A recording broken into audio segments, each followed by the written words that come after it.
अथर्व भाई, और क्या स्किल्स है बियॉन्ड एक्टिंग जिसने आपको ग्रो करने में मदद करी, अभ्यास नाट्य मंच को भी और आपको एज अ पर्सनल लेवल पे?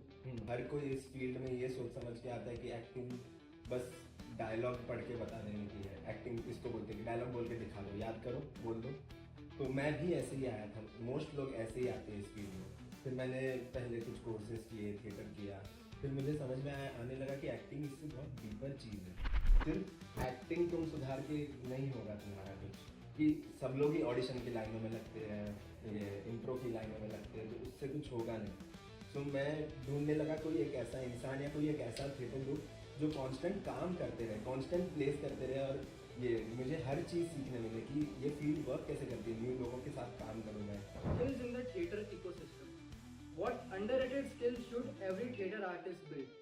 मैं तो वही बोलूँगा कि कम्युनिकेशन स्किल्स ये इम्पोर्टेंट है सबसे ज़्यादा। लाइक सबसे मेन है अगर सामने वाले की बात समझना। Welcome to seeker network. बताइए अथर्व भाई, कैसा रहा यहाँ तक आने का? यहाँ तक मतलब कहाँ? मतलब आपने मेरे को बोला था कि आप बारिश की वजह से आ नहीं पाओगे, पहली बात तो आपने बोली थी।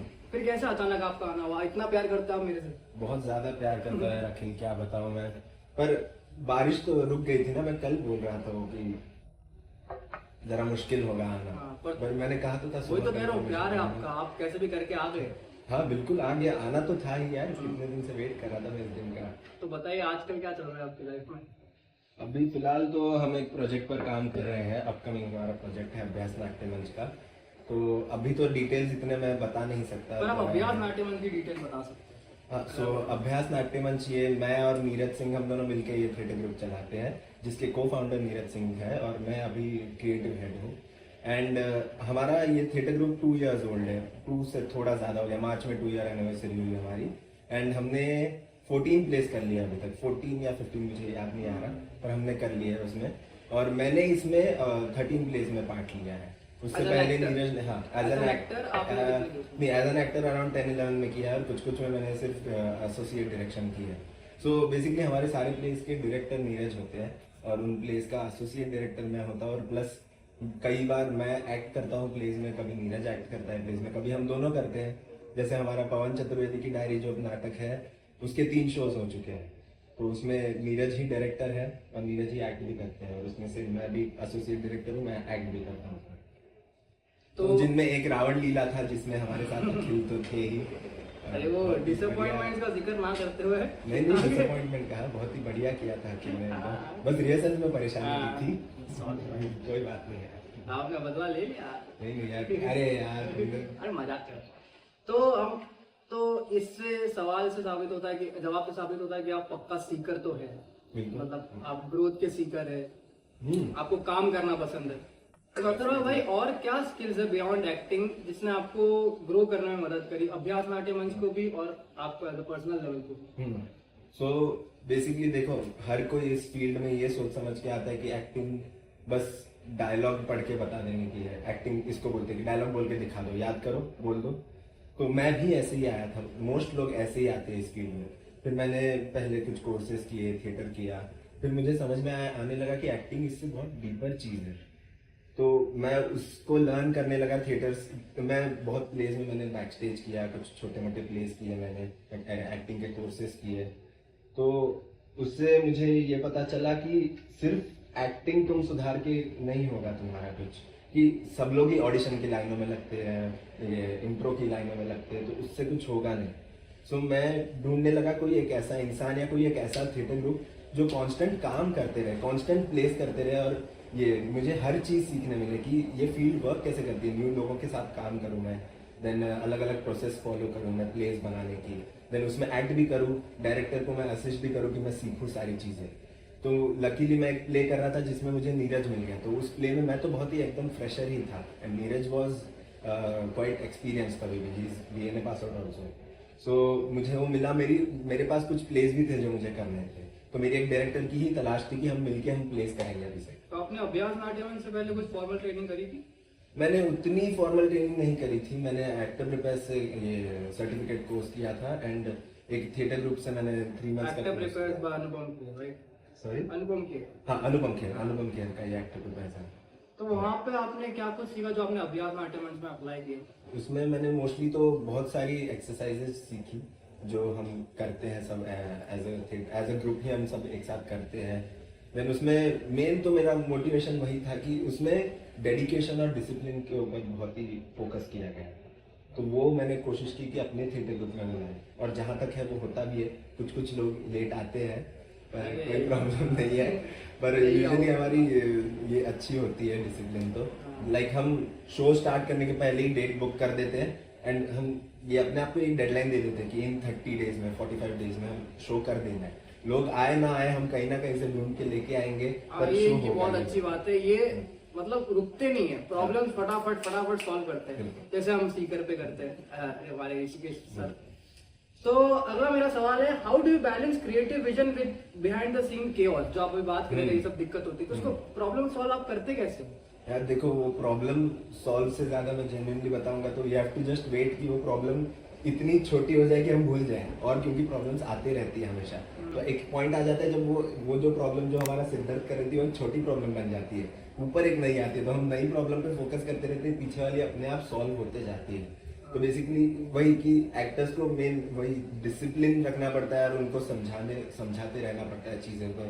लाइक बहुत लोग डेडिकेशन दिखाते नहीं है या फिर डिसिप्लिन दिखाते नहीं है, तो उनको बहुत समझाना पड़ता है, इधर उधर भाग दौड़ करनी पड़ती है, सारे डिपार्टमेंट्स हमें खुद ही संभालने होते हैं, तो वो सब बहुत प्रॉब्लम आती है। पर उसमें हमें मैं और नीरज थोड़ा टाइम निकाल लेते हैं जिसमें हम दो ही बैठते हैं और हम सारी क्रिएटिव बातें करते हैं, हम प्ले की डिजाइनिंग वगैरह सब एक साथ मिलकर हम वहाँ करते हैं। देन कियोस्क में आते हैं हम, जहाँ सब लोग आते हैं, और वहाँ हम अपनी विजन जितना हो सके हम बताने की ट्राई करते हैं। बहुत सारे हैवी डिस्कशंस करते हैं अलग अलग टॉपिक्स पर, जिसके थ्रू हमने जो बातचीत करी थी थोड़ी बहुत ही सही सबको समझ में आ जाए, सब लोग इनपुट दे पाए अपने प्ले में। हम सबको एनकरेज करते हैं कि सब लोग ही कुछ ना कुछ, लाइक एक ही डायरेक्टर नहीं है, सब कोशिश करो ना डायरेक्ट करने की, सब लोग सीन बनाने की कोशिश करो, सीन डिजाइन करने की। तो हम लोगों को बोलते हैं कि इनपुट्स दो अपने, इनपुट्स दो अपने। तो हाँ यही है। तो कभी किसी पे बहुत खतरनाक गुस्सा किए हो आप? हाँ यार, किया तो नहीं हूँ गुस्सा, आया है नहीं, हाँ, किया आया। है, बाहर आया हो गुस्सा? नहीं, बाहर तो अभी तक नहीं आया नहीं है कभी गुस्सा, तो यार आते ही रहता है। ये ग्रुप प्रोजेक्ट है बेसिकली, प्ले बनाना और है। इसमें कुछ बुरा मानने वाली भी बात नहीं है। नहीं, इट्स नथिंग पर्सनल, ना कभी पर्सनल पर्सनल कुछ होता ही नहीं। वी ऑल, हमारा सबका मोटिव तो एक ही है ना, हमें प्ले करना है, एंटरटेन करना। हाँ एंटरटेन करना है लोगों को हमें, तो मोटिव एक ही है, तो उसके लिए जो करना पड़ेगा करना पड़ेगा। अगर कोई काम नहीं कर रहा, अपना डिपार्टमेंट नहीं संभाल रहा, तो उस पर डांटना पड़ेगा उसे कि भाई कर, है ना। तो दूसरा सेगमेंट पे आते हैं हम, team work, challenges and vision. Challenges पे और बात करें तो what made your partnership with Neeraj sir work so well? देखो, उसका तो एक ही है कि हम दोनों बहुत ही, पता नहीं, हम जब मिले तभी से हम सेम वेवलेंथ पर चल रहे हैं, हमारे थॉट्स बहुत मैच करते हैं, हमारी विजन बहुत मैच करती है। लाइक कभी हमारा समझो वो कुछ बात बताया तो 90% ऑफ द टाइम मुझे वो बात समझ में आएगी ही आएगी, या मैंने कुछ बात बताई तो 90% ऑफ द टाइम उसको समझ में आएगी ही आएगी। हम सेम नोट पर काम करते हैं। लाइक वो कोई समझो वो कोई बात करने शुरू किया, हम समझो कोई स्टोरी पिच कर रहे हैं किसी को, वो नीरज ने शुरू किया, मैं अपने आप ज्वाइन कर देता हूँ, मुझे नहीं पता वो क्या बोल रहा है, तो भी समहाउ मैं अपने आप ज्वाइन कर देता हूँ। हम दोनों की दोस्ती बहुत ही गहरी हो गई, पता नहीं, हम एक दूसरे को अपना फरिश्ता बोलते हैं कि पता नहीं, लाइक ये अर्थ पे हम एक दूसरे के लिए या एक दूसरे को मदद करने आए हैं, ग्रो करने, एक दूसरे की स्किल्स बढ़ाने। तो हाँ यही है, हम एक दूसरे के साथ टाइम बहुत स्पेंड करते हैं, एक दूसरे से बहुत सारी अलग अलग टॉपिक्स पर बातें करते हैं, फालतू की भी बातें हो चलेगा, कुछ भी हो, इंस्टाग्राम की हो, भाई रील्स की हो, या कभी हम मूवीज की बात करें या हिस्ट्री की बात करें या साइंस की बात करें, बहुत पूरी देर हम जब भी साथ होंगे हम कांस्टेंट बातचीत करते रहते हैं, इससे हमारी कम्युनिकेशन चलती है। हम लोग मिले कैसे पहली बार, कहाँ पर मिले थे? मैंने जैसे बताया, हम प्ले कर रहे थे अंधायुग, वो किसी और थिएटर ग्रुप के अंदर कर रहे थे, तो उसमें नीरज ने तभी डायरेक्शन स्टार्ट कर दी थी, पर वो एज एन एक्टर उसे अंधायुग प्ले करना था, तो वो उसमें एज एन एक्टर एक बार करने आया, तो उसमें मैं एकदम यंग एक्टर बन गया है। बहुत मैंने कोर्सेस ही किए थे, प्लेस मैंने बहुत छोटे छोटे 20-20 मिनट के किए थे, मुझे ज़्यादा नहीं नॉलेज थी, तो मैं वहाँ आया, तो उसमें मेरा वो दोस्त बना पहले, देन उसके बाद हम दोनों ने बातचीत करना शुरू किया। देन मैं न्यू एक्टर था, मुझे ज़रा डिफिकल्टी आ रही थी मेरे कैरेक्टर में, तो मैं उससे हेल्प मांगने जाता था, तो मुझे बहुत जी भर के वो हेल्प करता था। देन उसने मुझे बहुत सारी किताबें बताई कि जिससे हम जिससे हम अपने आप को ग्रो कर सकते हैं कि ये एक एक्टर को किताब पढ़नी चाहिए, ये पढ़नी चाहिए, ये प्ले, उसने प्लेस के बारे में मुझे नॉलेज दी बहुत सारी। तो उससे मुझे पता चला कि यार ये तो बहुत ही जेन्युइन इंसान है। तो ऐसे ही हम दोनों बहुत टाइम साथ में स्पेंड करते रहे उसी प्ले में, और उसके बाद ही हमने साथ में प्लेस करना शुरू किया। तो मेरे पास एक प्ले था, तो मैंने उससे बताया कि भाई मुझे एक प्ले करना है, तो तू डायरेक्ट करेगा? उसने कहा जरूर। तो उधर से हमारी जर्नी स्टार्ट हुई थी। उससे पहले अब बेस्ट नाट्य मंच के 2 नाटक हो चुके थे। अच्छा, तो अकेले ही संभाल रहे थे? हाँ, अकेला ही संभाल। अच्छा। तो what was one of the toughest challenges you faced at Abhyas? जब आप शुरू करते हो कोई ऑर्गेनाइजेशन, बहुत सारे चैलेंजेस आते हैं, सबसे मुश्किल कौन सा था जिसमें मतलब एकदम रोना ही निकल गया यार, बहुत मुश्किल, मतलब ये और छोड़ने का मन करे ऐसा कुछ? हाँ यार, ऐसा हुआ तो काफी बार है। शेयर कर सकते हो आप? हाँ हाँ, मतलब देखो ये इतनी, इट्स नॉट दैट डीप, ये तो हर इंसान के अंदर आते ही रहता है। सो मेन हमारा प्रॉब्लम है कि हम अराउंड अभी 1-1.5 साल से मेहनत कर रहे हैं, कहीं ना कहीं से हम फंड्स कलेक्ट करते हैं, बहुत बार तो हम अपना ही डालते हैं। तो अभी बीच बीच में ऐसे पॉइंट्स आते हैं जब हमारे फंड्स खत्म हो जाते हैं, तो वापस से न्यू फंडिंग लाने में ना बहुत जान पर आ जाते हैं, बहुत मेहनत करनी पड़ती है, इतने लोगों से मिलना है, इतनी बातचीत करना है। देन हम कंट्रीब्यूशन बेस्ड प्लेस करते हैं, जहाँ हमने एक ऐसा सिस्टम बनाया है कि जहाँ जो अपकमिंग एक्टर्स है, जो यंग एक्टर्स है, जिन्हें एक्टिंग का पैशन है, कि एज अ टाइम पास ही उन्हें एक्टिंग करने पसंद है, लाइक उन्हें ग्रो होना है। हम सबका मोटिव एज एन एक्टर होता है कि हमें मूवीज में, टीवी सीरीज में काम करना है। एंड थिएटर में कोई इंसान एकदम ऐसा फेमस नहीं होता। Theatre is purely just for practice, just for enhancing your skill. तो हमने एक स्टार्ट किया है कि जहां हम कंट्रीब्यूशन बेस्ड प्लेस करेंगे, हम सब इक्वल अमाउंट चिप इन करेंगे, और उसमें पर पर्सन 3000 रखते हैं हम बेसिकली, और अराउंड 60-70,000 प्ले का बजट आता है। तो हम सब मिलके चिप इन करेंगे, और उसी में हम हैवी डिस्कशंस करेंगे अलग अलग टॉपिक्स पर। देन बहुत सारी एक्टिंग रिलेटेड एक्सरसाइजेस करेंगे, प्ले रिलेटेड एक्सरसाइजेस करेंगे। देन उसके बाद और बहुत सारी चीजें हैं जो एक एक्टर को डेली, जैसे सिंगर्स रियाज करते हैं वैसे ही एक्टिंग का रियाज होगा।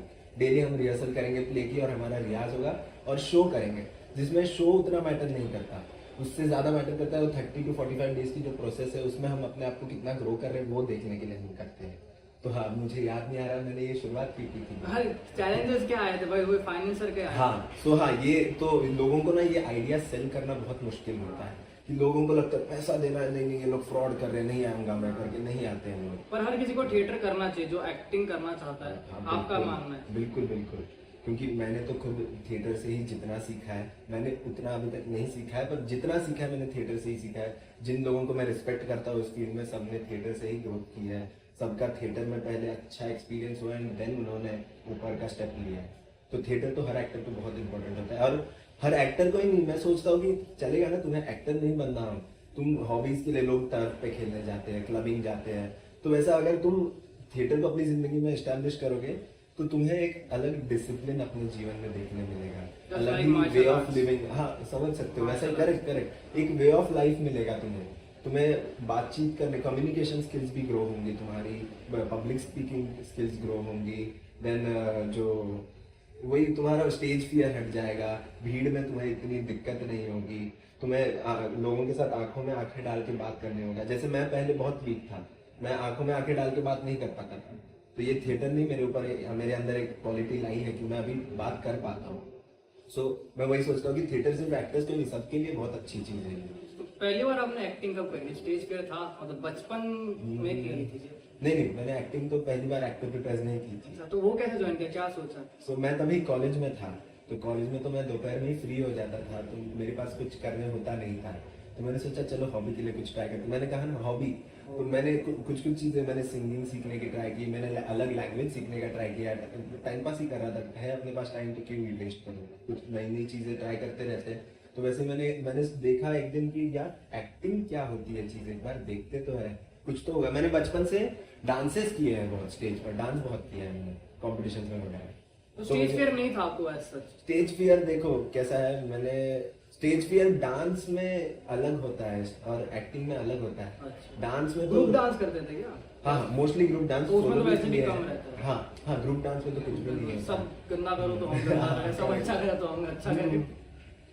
हाँ, सोलो मैंने उतने नहीं किए थे, थोड़े बहुत तो किए थे, पर डांस में अलग होता है। डांस में तुम्हें मतलब आपको कम्युनिकेशन में प्रॉब्लम आता था शुरू में? हाँ, कम्युनिकेशन इश्यूज बहुत थे, मैं तो बात ही नहीं करता था, थिएटर ने मुझे बातचीत करने सिखाया और आज मैं तुम्हारे साथ यहाँ बैठा हूँ बात करने आया। तो अगला सेगमेंट है crafting impactful stories. What makes a story stage वर्दी फॉर यू? वो क्या सिलेक्शन का बेसिस क्या होता है जब आगे उसको पास करते हो या उनसे डिस्कस करते हो ये स्टोरी पे बना सकते हैं हम व्यक्ति अच्छा खासा? तो वो देखो सबका व्यू अलग होता है, तो मैं ये बिलीव करता हूँ उसमें नंबर 1 तो सबसे इम्पोर्टेंट एक कोई ना कोई छोटा ही हो, सटल ही सही, एक सोशल मैसेज हो। ऐसा नहीं कि ऑडियंस को जबरदस्ती नहीं ये सीखो, नहीं बोर नहीं करना, नहीं वही बोर नहीं, वही तो बोर ऐसा नहीं नहीं होता कि बोर कर दे। हाँ एक सटल वे में हो कि मेटाफर हो, एक कि एक किसी की कहानी दिखाई और इससे हम कुछ अलग ही मैसेज ला रहे हैं। सैटारिकल कॉमेडी कॉमेडी ही नॉट नेसेसरी, कोई भी कहानी हो। जैसे हम करप्शन की कहानी बताते कि एक करप्ट इंसान ने किसी का खून कर दिया और ये उसके बेटे को बताया ही नहीं, तो ये उसके बेटे के स्ट्रगल की कहानी हो गई है, पर इसमें करप्शन कितना खराब करता है ये भी दिख जाता है। तो ये मेरा वैसा है कि सोशल मैसेज छोटा ही सही, कुछ ना कुछ एक टॉन्ट ही हो सोसाइटी को, एक छोटा सा कि ये चीज सुधारनी जरूरी है, ये एक होता है। और दूसरा कि वो एक यूनिक चीज हो जो लाइक हमेशा सेम चीजें, जैसे गर्लफ्रेंड बॉयफ्रेंड के कॉन्सेप्ट्स तो बहुत आते रहते हैं या कुछ भी आलतू फालतू कहानियां तो आते ही रहती है, वैसे ना हो। ऐसी कोई कहानी हो जिसमें कुछ अलग ही हो रहा है जो हमने कभी देखा ही नहीं हो पहले। तो एंटरटेनमेंट के साथ ये सोशल मैसेज भी आप देना चाहते हो? हाँ बिल्कुल, अपने अभ्यास नाट्य में बिल्कुल हमें एक प्लेटफॉर्म मिलता है थिएटर का जहाँ ऑडियंस हमें देखने आती है, we get a chance to educate them. ऐसे नहीं कि जबरदस्ती educate, we don't want to do that, but एक चांस तो मिलेगा ना कि हमें अपनी बात कहने मिलेगी। जैसे हम पब्लिक में, हम जो फ्रस्ट्रेशन हमारे दिमाग में पब्लिक में हम बोलेंगे तो फिर लोग हमें गाली ही देंगे कि क्या बक रहा है भाई, जाए इधर से। पर हम एक प्रेजेंटेशन से, एक ब्यूटीफुल वे में हम उस बात को कन्वे कर पाए, तो उससे बड़ी चीज क्या हो सकती है। एक हमें एक गिफ्ट ही मिला है कि हमें एक प्लेटफॉर्म मिलता है जहां हम अपनी बात कह सकते हैं, ये सबके नसीब में थोड़ी ना होता है। तो अपने एक्टर से आप कैसे डील करते हो, परफॉर्मेंस कैसे निकाल पाते हो आप? यार वो देखो, वो जेन्युइनली मैं बताऊं तो डायरेक्टर नीरज होता है हमेशा, तो ज्यादा credit, most credit goes to him. तो मेरा इनपुट इज लाइक मैं छोटी मोटी चीजें हैंडल करता हूँ। लाइक मेन देखो, मैं एक्टर को समझो, मैं मोस्ट चीजें बता दूं। जैसे कभी कभी होता है कि Neeraj is designing some other scene, तो समटाइम्स वो सीन ऑलरेडी जो डिजाइन होता है वो मैं करवा रहा होता हूँ, जिसमें वो कुछ कहीं उसका टोन अलग आया या फंबल आ रहा है या कोई डायलॉग उसको जो उसने लाइन डिलीवर करी है उसका कुछ मीनिंग ही नहीं निकल आ रहा है। जो मतलब उसने बोला, कुछ बोले उसने वर्ड्स, पर वो बस वर्ड्स सुनाई दे, फील नहीं आया कुछ। तो वो मैं उसको हेल्प करता हूँ अंडरस्टैंड करने में, बैक स्टोरी बताने में कि ब्रो उसका कैरेक्टर का माइंडसेट ये चल रहा है तो उसके हिसाब से कर। लाइक फिर तेरा ये कहीं आवाज दब रही है, कहीं प्रोजेक्शन लो आ रहा है, कहीं तेरी टोन खराब आ रही है, कहीं तेरा कैरेक्टर छूट रहा है, ये मैं कभी कभी पॉइंट आउट करता हूँ चीजें। मोस्टली ये काम होता है, ये एक्चुअली डायरेक्टर का ही होता है ये सब काम, पर अभी तो मैं और नीरज हम दोनों साथ में मिलकर मोस्ट चीजें करते हैं। सो मुझे भी एक फ्रीडम मिला हुआ है कि मैं भी ये सारी चीजें करूँ, और प्लस मेरे लिए ये अच्छा होता है कि ये सारी चीजें दूसरे एक्टर्स को बताते बताते मुझे अपनी भी हेल्प हो जाती है कि जो मिस्टेक्स वो कर रहे हैं वो मेरी ना। तो आधी चीज आप ऑब्जर्व करके, हाँ इसलिए तो मैं बहुत प्लेस में मैं एक्ट नहीं करता और मैं सिर्फ एसोसिएट डायरेक्टर में होता हूँ कि मैं बस बैठ के असिस्ट करूँ डायरेक्टर को, और जहाँ जहाँ अपना इनपुट दे पाऊँ वहाँ मन मानता नहीं आपको क्या जाके करता बहुत मानता है यार। पर ट्रस्ट मी, जब रिहर्सल्स हो रही होती है और मैं जिस प्ले में एक्ट नहीं कर रहा होता, सबसे ज्यादा वो रिहर्सल्स की प्रोसेस में एक्टिंग मैं ही करता हूँ, प्रॉक्सीज कर करके बाकी लोग एब्सेंट हो रहे होते मैं उनके कैरेक्टर्स करते जाता हूँ, सिर्फ शो वाले दिन में एक्टिंग नहीं करता। सो मेन तो मेरा मजा एक्टिंग करने में ना, वो चाहे स्टेज पे हो या रिहर्सल्स में, डजंट रियली मैटर। अब बढ़ते हैं अगला segment, skills in the theatre ecosystem. What underrated skills should every theatre artist build आपके हिसाब से? अंडररेटेड, हाँ, जिसकी ज्यादा बात नहीं होती, ऐसी स्किल तो जरूरी बहुत है यार। मैं तो वही बोलूंगा कि कम्युनिकेशन स्किल्स ही इम्पोर्टेंट है सबसे ज्यादा। लाइक सबसे मेन है अगर सामने वाले की बात समझना कि क्या लाइक सुनना। हाँ सुनना, बेसिकली लिसनिंग स्किल्स। हाँ। कि वो क्या कह रहा है उसको बहुत ना मैंने ये देखा है आजकल लोग पता नहीं क्यों बोलते हम कुछ और है, मैंने कोई स्टेटमेंट दी, लोग उसका कुछ अलग मतलब निकालते हैं कि मैं कहूंगा कि यार मुझे ये कॉफी बहुत पसंद है, तो सामने वाला बोलेगा अच्छा मतलब तुझे चाय नहीं पसंद। ये लोग कोड लैंग्वेज निकालते हैं, सब टेक्स्ट निकालते हैं। हाँ करेक्ट, कोड लैंग्वेज। अरे भाई मैंने जो कहा वही है, मैंने कॉफी मुझे पसंद है इसका मतलब ये नहीं कहा है कि मुझे चाय पसंद नहीं है। तो वैसे ही जो सामने वाला बोल रहा है वो चीजें अच्छे से सुनो और समझो और उन्हें अप्लाई करो। ये एक बेसिक चीज है, बहुत बेसिक चीज है जो बहुत नर्सरी में सिखाई थी हमको। हाँ और तो हम लोग भूल जाते हैं। हाँ, हमें पूरे स्कूल में वही सिखाया है कि सुनो और अप्लाई करो, तो लोग नहीं करते हैं, लोग सुनते ही नहीं है। लाइक हम देखते हैं, हम सबको पता है कि ट्रैफिक रूल्स तोड़ना गलत चीज है, तो भी सब लोग बिंदास तोड़ते हैं, है ना। रोड पर थूकना मना है तो भी थूक देते हैं लोग। तो तुम्हें एक चीज, तुम्हें एक नॉलेज दी गई है, वो किस लिए दी गई है? अप्लाई करने ही ना, उसको बस रख दोगे दिमाग में, हर जगह अप्लाई करो, हर जगह काम आता है। हाँ करेक्ट। तो थिएटर में वही है कि तुम्हें स्क्रिप्ट दी गई है तो उसे समझो, उसे पढ़ो और वही चीज को इमेजिन करो, वही इंटरप्रेट करो, कुछ और मत सोचो कि पीछे कुछ डीप बैक स्टोरी होगी। नहीं, पहले धीरे धीरे ये इनर इंजीनियरिंग करो, उसकी धीरे धीरे करो, एक एक लेयर ही निकालो, सीधा नीचे का लेयर पहुंचेंगे लोग। तो वो एक स्किल इंपॉर्टेंट है कि हर चीज को अच्छे से समझो, सीधा इंस्टेंट एक्शन मत। सो हाँ, ये एक स्किल। तो how does skill based theatre stay relevant in today's OTT driven world? इस पे आपका क्या टेक? तो to stay relevant, best thing is start your own thing. Keep on working. नहीं, start your own thing, make your, generate your own work. Don't wait कि कोई आएगा तुम्हें काम देगा, या तुम भाई वेट करते बैठोगे, या तुम कहीं घूमने जाओगे, इधर काम ढूंढो उधर काम ढूंढो, वो मत करो। अपना काम खुद ही बनाते जाओ, मत किसी और पे डिपेंडेंट रहो कि यार एक दिन नसीब चमकेगा और मैं मुझे एक ऑडिशन मिल जाएगा, एक ऑडिशन क्रैक कर लूंगा मैं। नहीं होगा ऐसा। You have to work your way up the ladder. अभी नहीं रहा कि मूवीज के लिए ऑडिशंस लगे हैं और लोग जा रहे हैं देने, नहीं। अच्छा, तुम्हारा क्वेश्चन था इन थिएटर ना? नहीं, आपका वो क्वेश्चन बराबर ही है। अच्छा, हाँ, कि आप ऐसे ही रेलेवेंट रह सकते हैं। हाँ, कि स्टार्ट योर ओन थिंग। कि अगर कहीं और तुमको, जैसे आजकल लोग नेपोटिज्म पे वगैरह बहुत फ्रस्ट्रेटेड है, बहुत चल रहा है, तो इट्स ओके ना, ठीक है, उनको अपनी मूवीज बनानी है, अपने ही लोगों को लेने दो। तुम भी अपनी ही बनाओ मूवीज, अपने ही लोगों को लो, किसने रोका है ना? चलेगा, लो बजट बनाओ ना, चलेगा ना, किसने रोका है? जैसे हम भी तो प्लेस एकदम लो बजट पे बनाते हैं, पर ऑडियंस को अच्छा लगता है वही। तो हम कोई अपने ही बजट पे, अपने ही हिसाब से बना रहे हैं, जहां हम सिर्फ चाहते वही लोग आएंगे। और ऐसे ही आप ओटीटी के सामने रेलेवेंट रह सकते हैं। एग्जैक्टली, ऐसे ही हम अपने आप को ग्रो करते रहेंगे, छोटे छोटे। और आज भी कई जगह पे लोग थिएटर प्लेस देखने जाते हैं, वेदा कुंभा में जाते हैं, बहुत सारे क्राउड फुल रहता है वहाँ पे। बिल्कुल। कितने सीटर का है? कौन सा? वेदा कुंभा। वेदा कुंभा 228। 220, और वो फुल हाउसफुल रहता है काफी प्लेस में। हाँ। इनके भी काफी प्लेस में रहता है। हमारे रावण लीला में अच्छे हाँ, audience आई। तो मतलब लोगों को बस कंटेंट चाहिए, मीडियम कोई भी चलेगा, बिल्कुल। अच्छा कंटेंट हो, लोग देखेंगे। बिल्कुल। आपका ये मानना है? बिल्कुल, लाइक कंटेंट अच्छा होना ही चाहिए, content he, like respect your audience, है ना।